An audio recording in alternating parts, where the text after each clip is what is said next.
மழைனாலே நமக்கு எப்பவுமே ஒரு தனி சந்தோஷம்தான். குறிப்பா ஸ்கூல் படிக்கிறப்போ மழைக்காலம்ங்கிறது ஒரு கொண்டாட்டம். ஆனா அன்னைக்கு பேஞ்ச மழை நம்ம விஜய்க்கு ஒரு முக்கியமான, வாழ்க்கை முழுக்க மறக்க முடியாத ஒரு பாடத்தை கத்துக் கொடுத்தது. நாம ரொம்ப ஆசையா அணு அணுவா ரசிச்சு செஞ்ச ஒரு விஷயம் நம்ம கண் முன்னாடியே கரைஞ்சு போறப்போ அந்த பிஞ்சு மனசு எவ்வளோ வலிக்கும் தெரியுமா? அந்த வலிதான் விஜய அடுத்த கட்டத்துக்கு வளர்த்துச்சு. ஒரு தோல்வி எப்படி வெற்றிக்கான முதல் படியா மாறுச்சுன்னு இன்னைக்கு கதையில பார்க்கலாம். அதுக்கு முன்னாடி ஒரு சின்ன ஃப்ளாஷ்பேக்.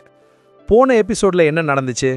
நம்ம விஜய்க்கு காய்ச்சல் சரியாகி ஊர் மாரியம்மன் கோவில் திருவிழாவில் அப்பாவோட தோள்ல உட்கார்ந்து ராஜாவா வலம் வந்தான். ராட்டினம் சுத்தி பலூன் வாங்கி கை நிறைய பொம்மை, மனசு நிறைய சந்தோஷத்தோட வீட்டுக்கு வந்து சேர்ந்தான். அன்னிக்கு ராத்திரி அவன் தூங்கும்போது அவ்வளோ நிம்மதி. ஆனா அடுத்த நாள் காலையில நிலைமையே வேற. விடியற் காலையிலேயே வானம் கருத்து போய் சடசடன்னு மழை கொட்ட ஆரம்பிச்சிருச்சு. ஜன்னல் வழியா குளிர்ந்த காத்து விர்ருன்னு வீசுது. விஜய் போர்வைக்குள்ள சுருண்டு படுத்திருக்கான். திடீர்னு ரேடியோல அந்த செய்தி கேக்குது. கனமழை காரணமாக இன்று பள்ளிகளுக்கு விடுமுறை. அவ்வளவுதான். அந்த வார்த்தையை கேட்டதும் விஜய்க்கு எங்கிருந்து தான் எனர்ஜி வந்துச்சோ தெரியல. துள்ளி குதிச்சு எந்திரிக்கிறான். ஐயா லீவு, இன்னைக்கு ஜாலி தான்.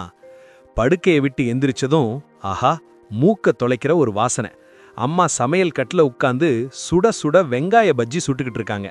அப்பா வராண்டாவில் ஈசி சேர்ல சாஞ்சிக்கிட்டு வெளியே பெய்கிற மழையை ரசிச்சுக்கிட்டே ஆவி பறக்க டீ குடிக்கிறாரு. நம்ம நாய் மணி வாசல்ல நின்று அந்த மழைச்சாரில் எட்டி பார்த்து வல் வல்னு குறைக்குது. மொத்தத்துல ஒரு அழகான இதமான ரெய்னி ஹாலிடே மூட்ல அந்த நாள் ஆரம்பிக்குது. விஜய்க்கு இப்போ ஒரே ஒரு குறிக்கோள் தான், கப்பல் விடணும். வீட்டு மூலையில கிடந்த பழைய நோட்டு புத்தகங்களை எடுக்கிறான். விஜய் சும்மா ஏதோ பேப்பரை கிழிச்சோம் செஞ்சோன்னு இல்ல, பயங்கர சின்சியரா வேலையில இறங்குறான். தரையில உட்கார்ந்து நாக்க கடிச்சுக்கிட்டு ஒவ்வொரு பேப்பரையும் ரொம்ப கவனமா மடிக்கிறான்.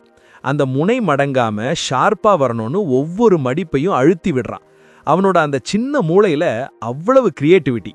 அப்புறம் மணியை கூப்பிட்டு, மணி இங்க பாரு, இது ஏன் கப்பல், இது சாதாரண கப்பல் இல்ல, போர் கப்பல். எவ்வளவு பெருசு பாத்தியா? இது அக்காவோடது, குட்டியூண்டுக்கு. இன்னைக்கு ரேஸ்ல ஏன் கப்பல் தான் ஜெயிக்கும்னு சொல்றப்போ அவன் முகத்துல அப்படி ஒரு நம்பிக்கை.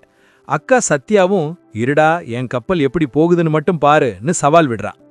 மழை லேசா விட்டதும் விஜயும் அக்காவும் கப்பல்களை கையில எடுத்துக்கிட்டு தெருவுக்கு ஓடுறாங்க. தெரு ஓரத்துல மழை தண்ணி ஒரு சின்ன ஆறு மாதிரி ஓடிக்கிட்டு இருக்கு. ரெடி, 1 2 3 கோ! விஜய் கப்பலை தண்ணியில விடுறான். ஆரம்பத்துல அது அழகா கம்பீரமா மிதந்து போகுது. ஹே, என் கப்பல் பிச்சிட்டு போகுது பாரு, நான் தான் ஃபர்ஸ்ட்னு விஜய் துள்ளி குதிக்கிறான். ஆனா அந்த சந்தோஷம் ரொம்ப நேரம் நீடிக்கல. திடீர்னு தண்ணியோட வேகம் அதிகமாகுது. அந்த ஓடை போற வழியில குப்பை கல்லுன்னு நிறைய தடங்கல்கள். விஜயோட அந்த பெரிய கப்பல் ஒரு கல்லுல வேகமா மோதி சுத்துது. ஐயோ, தண்ணி படபட அந்த பேப்பர் ஊற ஆரம்பிக்குது. வெள்ளையா இருந்த பேப்பர் இப்போ தண்ணி பட்டு கருப்பா மாறுது. மெல்ல மெல்ல கப்பல் ஒரு பக்கம் சாயுது. விஜய் பதறி போய், ஐயோ கப்பல், ஏன் கப்பல்னு கத்திக்கிட்டே அதை புன்னாலேயே ஓடுறான். காலெல்லாம் சேரு. ஆனா அவன் எதையும் பார்க்கல. கடைசியில அவன் கண் முன்னாடியே அவன் அவ்வளவு நேரம் பார்த்து பார்த்து செஞ்ச அந்த கப்பல் உருக்கொலைஞ்சு ஒரு பேப்பர் கூழ் மாதிரியாகி தண்ணிக்குள்ள முழுகிடுச்சு. அவ்வளவு நேரம் கஷ்டப்பட்டு செஞ்சது இப்படி ஆகிடுச்சேன்னு அந்த சின்ன பையனால தாங்க முடியல. நடு தெருவுல நின்னு தேம்பி தேம்பி அழறான் விஜய். அக்கா வந்து சமாதானம் பண்றா. டேய் விடுடா, வேற செஞ்சுக்கலான்னு சொல்றா. ஆனா அவன் கேட்கல. அது என் ஃபேவரட் கப்பல்கா, போச்சுன்னு அழுதுகிட்டே இருக்கான். அப்போதான் விஜய் ஒரு விஷயத்த கவனிக்கிறான். தூரத்துல ஒரு சின்ன பையன் ஒரு தேங்காவோட தண்ணியில விட்டு விளையாடிட்டு இருக்கான். அந்த தேங்காவோடு கல்லுல மோதினாலும் உடையல, தண்ணியில ஊறவும் இல்ல, கம்பீரமா போய்கிட்டே இருக்கு. அந்த நிமிஷம் விஜய்க்கு ஒரு விஷயம் புரியுது. ஓ, பேப்பர்ல செஞ்சா அது ஊறிடும், ஆனா தேங்காவோடு செஞ்சா அழியாது. நாம செஞ்ச மெத்தடு தப்புன்னு புரிஞ்சுக்கிறான். அப்போ அப்பா குடை பிடிச்சிக்கிட்டு வராரு. விஜயோட சோகத்தை பார்த்துட்டு, கப்பல் போச்சுன்னு அழறியா ராஜா, நோட்டு பேப்பர்ல செஞ்சா அது போகத்தான் செய்யும், வா வேற செய்யலான்னு கூட்டிட்டு போறாரு. அப்பா தோட்டத்துல இருந்த ஒரு தடிமனான வாழை மட்டையை வெட்டி எடுத்து அதை ஒரு படகு வடிவத்துல சீவி தராரு. இப்போ இதை விட்டு பாருன்னு சொல்றாரு. விஜய் கண்ணை தொடச்சிக்கிட்டு திரும்பவும் வேலையில இறங்குறான். இப்போ அவன் முகத்துல அழுகை இல்ல, ஒரு தெளிவு இருக்கு. மறுபடியும் அதே ஓடை. விஜய் அந்த வாழை மட்டை கப்பலை விடுறான். அது கல்லுல மோதினாலும் உடையல, தண்ணியிலையும் முழுகல.